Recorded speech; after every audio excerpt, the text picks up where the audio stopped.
NSS director board അംഗത്വത്തിൽ നിന്ന് മുൻമന്ത്രി ഗണേഷ് കുമാറിനെ മാറ്റി. NSS ബജറ്റ് സമ്മേളനത്തിലാണ് തീരുമാനം. പത്തനാപുരത്തെ താലൂക്ക് യൂണിയൻ തർക്കത്തെ തുടർന്നാണ് അംഗത്വം പുതുക്കി നൽകാതിരുന്നത്. ജനാധിപത്യ തീരുമാനമല്ല എന്ന് ഗണേഷ് കുമാർ പ്രതികരിച്ചു. തനിക്കെതിരെ പ്രതികരിക്കുന്നവരുടെ അഡ്രസ് ഉണ്ടാകില്ല എന്ന് general secretary G. Sukumaran Nair പറഞ്ഞു.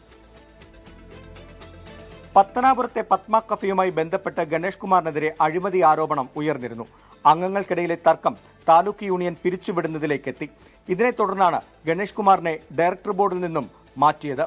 ഡയറക്ടർ ബോർഡ് അംഗത്വം ഗണേഷ് കുമാറിന് ഇത്തവണ പുതുക്കി നൽകിയില്ല. 8 പേരുടെ കാലാവധി നീട്ടി നൽകിയപ്പോഴാണ് ഗണേഷ് കുമാറിനെ മാത്രം ഒഴിവാക്കിയത്. ജനറൽ സെക്രട്ടറി കൂടി പങ്കെടുത്ത ബജറ്റ് സമ്മേളനത്തിന്റേതായിരുന്നു തീരുമാനം. പിന്നാലെ ഗണേഷ് കുമാർ അതൃപ്തി അറിയിച്ചു.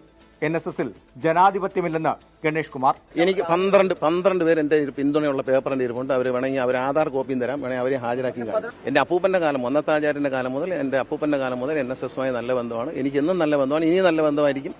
നിങ്ങൾക്ക് ഒരു ആശങ്കയും വേണ്ട. ഞാൻ ജനറൽ സെക്രട്ടറിയുടെ കൂടെയുണ്ട്. ഈ നിമിഷം അദ്ദേഹത്തിനെ കണ്ട് പറഞ്ഞിട്ടാണ് ഇറങ്ങിയത്. ഇത് അവിടെ ഒരു ജനാധിപത്യം ഉണ്ടായില്ല എന്നുള്ളത് ശരിയാണ്. 12 പേരുടെ പിന്തുണയുണ്ടെന്ന് ഗണേഷ് കുമാർ പറയുമ്പോഴും അത് തെളിയിക്കാൻ സാധിച്ചിട്ടില്ല എന്നാണ് NSS പറയുന്നത്.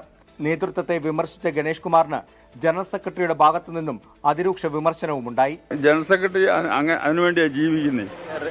അതുകൊണ്ട് ഒരുത്തരും തള്ളി പറഞ്ഞ അവന്റെ അഡ്രസ് കാണുകയല്ലേ. ഞങ്ങൾക്ക് ഇത് വർഷങ്ങളായിട്ട് ഇരിക്കുന്ന വേറെ കിട്ടാതിരിക്കുന്ന ആളുകൾ കൊടുക്കണ്ടേ.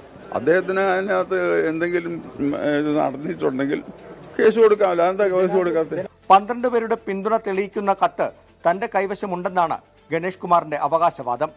എന്നാൽ കേസിന് പോകില്ലെന്നും ഗണേഷ് കുമാർ വ്യക്തമാക്കി. കഴിഞ്ഞ തെരഞ്ഞെടുപ്പിൽ ഒരു വിഭാഗം NSSുകാർ തനിക്ക് വോട്ട് ചെയ്തില്ലെന്ന ആരോപണവും ഗണേഷ് കുമാർ ഉന്നയിക്കുന്നുണ്ട്. വിമർശനങ്ങൾ ജനറൽ സെക്രട്ടറിക്കെതിരെയല്ലെന്ന് പറയുമ്പോഴും നേതൃത്വവുമായി ഗണേഷ് കുമാർ അകന്നുവെന്ന് വ്യക്തമാണ്. അതുകൊണ്ട് തന്നെ വരും ദിവസങ്ങളിൽ കൂടുതൽ പ്രതികരണങ്ങൾ ഉണ്ടായേക്കാം.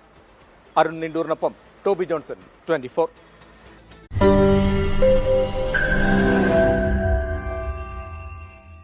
ലോകത്തെവിടെയായാലും ഏത് സമയത്തും 24 വാർത്തകളും ഓഗ്മെന്റഡ് റിയാലിറ്റി പാക്കേജുകളും എക്സ്പ്ലെയിനറുകളും വിശദമായി കാണാൻ ഞങ്ങളുടെ YouTube ചാനൽ നിങ്ങൾക്ക് സബ്സ്ക്രൈബ് ചെയ്യാം.